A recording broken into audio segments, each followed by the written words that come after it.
Pas d'équation chimique, on va plutôt s'intéresser à l'aspect électrique de l'électrolyse.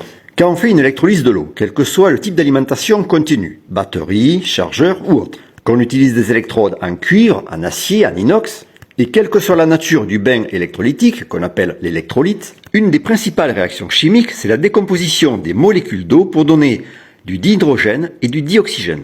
Dans les fils électriques reliés au générateur, comme d'ailleurs dans tous les métaux, le courant est généré par des électrons en mouvement. Par contre, dans le bain électrolytique, que l'on voit ici, comme d'ailleurs dans la plupart des liquides conducteurs, ce ne sont pas les électrons qui génèrent un courant.